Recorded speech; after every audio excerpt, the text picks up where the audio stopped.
مبروك، دموع الفرحة، دموع ترشح تاريخ جديد.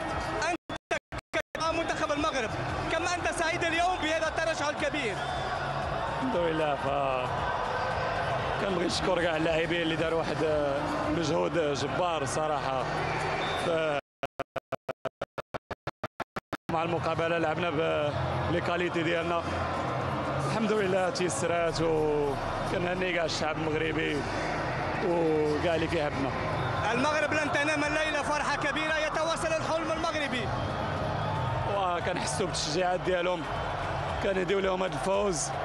الحمد لله غادي نكملوا باش نزيدوا نعطيهم فرحه ان شاء الله.